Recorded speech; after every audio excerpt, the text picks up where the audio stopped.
Alhamdulillahi Rabbil Alamin.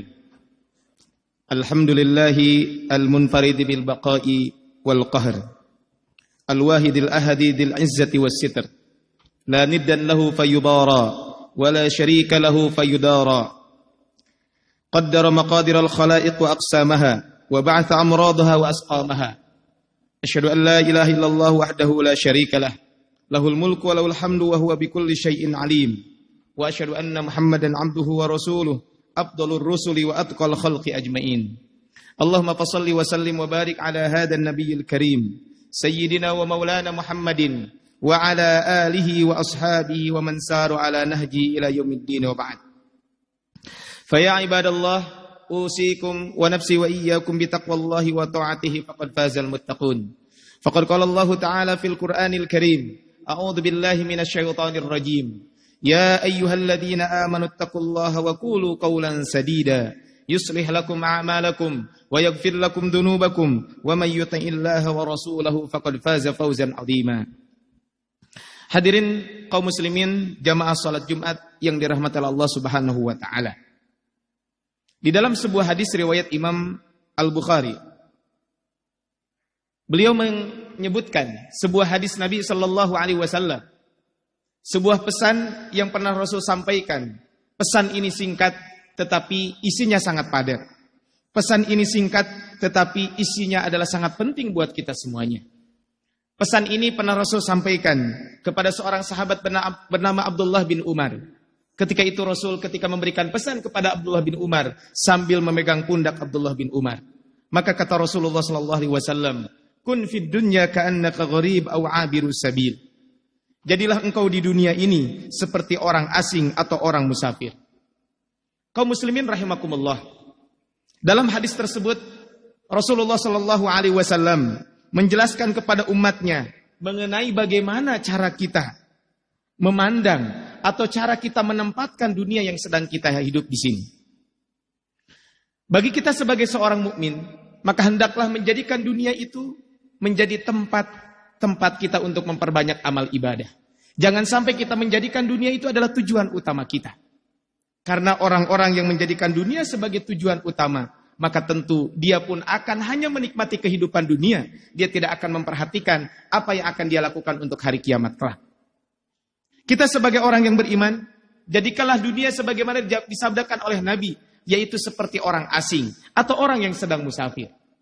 Orang asing, orang yang sedang musafir, maka dia akan menjadikan dunia itu hanya sebagai tempat istirahat sejenak. Ketika dia lelah istirahat di situ, kemudian setelah dia istirahat, dia pun mempersiapkan bekal untuk perjalanan sesungguhnya. Dan perjalanan kita sebagai orang yang beriman, tempat kita yang sesungguhnya adalah akhirat kelak. Kaum muslimin rahimakumullah. Pada suatu siang, Umar ibn al-Khattab radhiyallahu anhu pernah melihat Nabi sallallahu alaihi wasallam. Di punggung beliau itu ada guratan-guratan yang mana bekas tidur Rasulullah sallallahu alaihi wasallam. Karena ketika itu Rasul tidur di atas tikar yang sangat keras. Kemudian kata Umar ketika itu, "Ya Rasulullah, mengapa engkau tidak menggunakan alas tidur yang lebih lembut dari itu?" Apa jawab Rasulullah SAW? "Mali walid dunya," kata beliau. Apa yang aku harapkan dari dunia ini? "Ma mathali wa mathalud dunya." Perumpamaanku dengan perumpamaan dunia. "Illa karaqibin saro fi yaumin asifin fastadalla tahta syajaratin sa'atan min dahar." Sesungguhnya perumpamaan aku dengan perumpamaan dunia itu ibarat seorang yang mengendari kendaraan di hari yang sangat panas, kemudian dia berteduh di bawah pohon sejenak. Summaroha wa tarokaha. Kemudian pohon tersebut, dia istirahat di bawah pohon tersebut, dan setelah dia istirahat, maka pohon tersebut akan dia tinggalkan. Dan dia akan pergi meninggalkan pohon tersebut. Kaum muslimin yang dirahmati Allah Subhanahu wa taala. Kalau kita lihat dari hadis ini, bagaimana Rasul mencontohkan tentang sikap kita kepada dunia. Jika Rasul mau, maka gunung Uhud itu bisa dirubah jadi emas. Tinggal memohon kepada Allah Subhanahu wa taala. Jika Rasul menginginkan kekayaan yang begitu banyak, tentu Rasul pun sangat mudah tinggal meminta kepada Allah Subhanahu wa taala. Tetapi ternyata Rasul bukan tidak boleh kaya, tetapi Rasul mencontohkan bagaimana sesungguhnya kehidupan dunia itu. Kaum muslimin rahimakumullah, inilah sesungguhnya hakikat dunia. Ia hanyalah ibarat sebuah pohon yang rindang. Orang tersebut sedang perjalanan di siang hari, kemudian dia istirahat di bawah pohon tersebut. Maka tentu yang namanya istirahat, tidak mungkin pohon itu akan dia bawa. Tidak mungkin dia akan berlama-lama istirahat di tempat tersebut. Karena dia punya tujuan utama. Tentu dia hanya berhenti sejenak di situ. Termasuk jika kita juga di hari-hari ini, seandainya Allah menganugerahkan kepada kita ibarat seperti pohon rindang. Allah memberikan kesehatan kepada kita. Allah memberikan kepada kita harta. Allah memberikan kepada kita berbagai macam kelebihan. Maka jadikanlah itu ibarat pohon rindang. Yang mana kita jangan sampai terlena dengan pohon rindang tersebut. Karena suatu saat itu semuanya akan kita tinggalkan.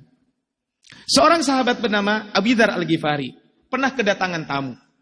Tamu tersebut bertanya kepada Abi Dzar Al-Ghifari, "Wahai Abi Dzar Al-Ghifari, di manakah perabot rumahmu? Kok rumahmu tidak ada perabot sama sekali?" Maka Abi Dzar menjawab, "Kami mempunyai rumah. Yang rumah itu sudah kami persiapkan. Dan perabot itu sudah kami simpan di tempat rumah tersebut." Kemudian orang tersebut mengatakan, "Wahai Abi Dzar, ya kan tidak ada salahnya kalau engkau memiliki beberapa perabot di rumah ini. Dan disitulah engkau bisa memanfaatnya untuk kepentingan engkau." Maka kata Abi Dzar Al-Ghifari, beliau mengungkapkan, "Pemilik rumah ini tidak mengharapkan saya tinggal lama di rumah ini. Suatu waktu saya tinggalkan rumah ini." Kaum muslimin rahimakumullah. Yang dimaksud dengan rumah yang dikatakan oleh Abi Dzar Al-Ghifari, itu adalah rumah masa yang akan datang, itu adalah yang disebut dengan surga Allah Subhanahu wa Ta'ala. Kaum muslimin, setelah kita memahami tentang inilah sesungguhnya kehidupan dunia, seperti kita di dunia ini orang asing ataupun orang yang sedang musafir. Setelah itu adalah apa yang harus kita lakukan? Ada 4 hal yang harus kita lakukan kaitan dengan dunia ini. Yang pertama adalah berbekalah sebanyak-banyak yang kita mampu. Dan bekal yang paling utama adalah bekal ketakwaan. Kenapa? Karena perjalanan kita akan jauh. Kata Allah Subhanahu wa Ta'ala di dalam Al-Quran, "Wa tazawwadu fa inna khairaz zadit taqwa." Dan berbekalah kalian, karena sebaik-baiknya bekal adalah ketakwaan. Kaum muslimin, bukan Allah Subhanahu wa Ta'ala. Yang dimaksud dengan bekal ketakwaan adalah dengan kita memperbanyak amal kebaikan. Karena amal kebaikan itulah yang akan menjadi bekal kita kelak di akhirat kelak. Dan itulah nanti yang akan menemani kita ketika kita sudah meninggal dunia. Jika Allah Subhanahu wa Ta'ala memberikan kepada kita tubuh yang sehat, maka marilah kita sama-sama gunakan tubuh ini untuk memperbanyak kebaikan tersebut. Kita jalankan sholat, kita jalankan ibadah saum, kita jalankan tilawatil Quran, berzikir kepada Allah, dan berbagai macam aktivitas ibadah. Jangan sampai nikmat sehat yang Allah berikan kepada kita, justru kita gunakan untuk melakukan kemaksiatan. Jika Allah Subhanahu wa Ta'ala memberikan kepada kita nikmat rizki, maka ada kewajiban yang harus kita keluarkan. Jadilah orang-orang yang bisa memanfaatkan rezeki itu untuk jalan kebaikan. Tunaikan zakatnya, dan itu merupakan kewajiban. Kemudian juga keluarkan infak sunnahnya. Santuni anak-anak yatim. Kemudian juga ikut berpartisipasi dalam pembangunan pesantren, masjid, dan lain sebagainya. Ini adalah kita memanfaatkan itu. Wabil khusus mungkin di masa pandemi seperti ini. Mungkin juga banyak jangan-jangan saudara-saudara kita. Atau orang di sekeliling kita yang memang membutuhkan bantuan secara finansial. Maka lakukanlah itu. Itu bagian daripada watazawwadu fa inna khairaz zadit taqwa. Jangan sampai harta yang ada pada diri kita justru kita gunakan untuk berpoya-poya. Jika Allah memberikan nikmat ilmu, maka zakatnya ilmu adalah dengan kita mengajarkannya. Ajarkan ilmu yang bermanfaat itu kepada orang lain. Karena ini bagian dari watazawwadu fa inna khairaz zadit taqwa. Kemudian yang kedua, kaum muslimin yang rahmat Allah Subhanahu wa Ta'ala, jangan sampai dunia ini masuk dan memenuhi relung hati kita. Maksudnya adalah orang-orang muslim bukan tidak boleh kaya, tapi justru orang beriman itu harus kaya. Tetapi jangan sampai dunia itu justru masuk ke dalam hati kita. Jadikanlah dunia itu ada di tangan kita. Seorang yang beriman harus kaya, kenapa? Karena orang-orang beriman dengan kekayaannya dijadikan ladang untuk melakukan kebaikan-kebaikan. Betul kata Nabi SAW, "Ni'mal malus salih indar rajul as-salih." Betapa nikmat, betapa baik harta yang soleh, harta yang halal, ketika berada di orang-orang soleh. Maksudnya apa? Harta tersebut akan digunakan untuk melakukan berbagai macam kebaikan. Makanya pantas Imam Ahmad pernah ditanya pada suatu hari, mungkinkah seseorang zuhud ketika dia memiliki harta 1000 dinar? Maka kata Imam Ahmad, sangat mungkin. Bagaimana caranya? Maka kata Imam Ahmad, ketika harta itu hilang, dia pun tidak menjadi frustasi. Dan ketika harta itu bertambah, maka dia pun tidak bergembira berlebihan dan tidak menjadikan dia menjadi orang-orang sombong. Maka kita jadikan dunia yang ada pada diri kita adalah hanya di tangan kita. Jangan sampai masuk ke dalam hati kita. Gunakan kenikmatan dunia ini. Nikmat yang Allah berikan ini adalah untuk melakukan kebaikan-kebaikan. Kaum muslimin rahimakumullah, yang ketiga adalah hendaklah kita semuanya menjadikan akhirat merupakan visi kita sesungguhnya. Maksudnya apa? Maksudnya adalah orang yang menjadikan akhirat sebagai visi kehidupannya adalah bahwa dia akan selalu menjadikan akhirat, apa yang dia lakukan di dunia tujuannya adalah untuk akhirat.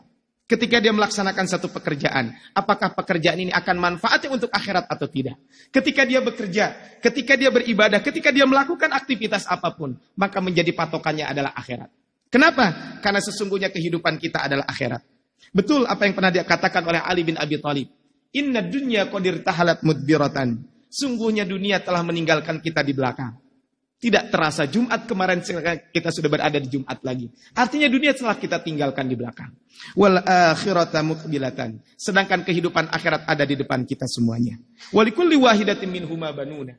Dan setiap dunia dan akhirat itu punya pengikutnya.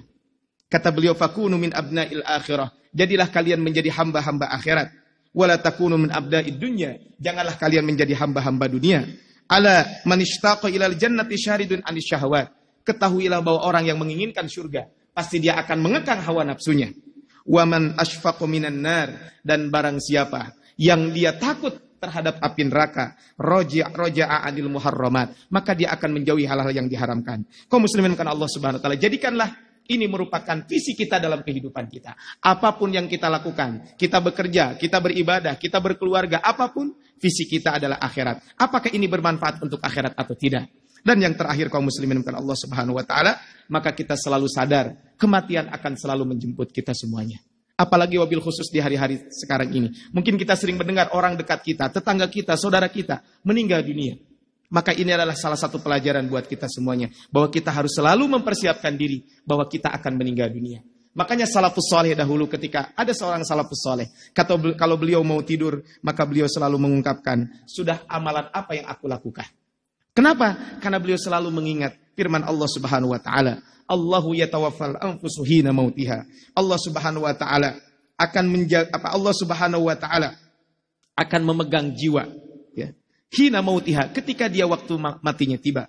Wallati lam tamut fi manamiha, dan orang-orang yang belum mati ketika tidurnya. Fayumsikul lati qada 'alaiha al-maut wa yursilul ukhra ila ajalin musamma. Maka kematian bisa saja datang ketika kita tidur. Maka Allah Subhanahu wa taala yang memegang ruh kita.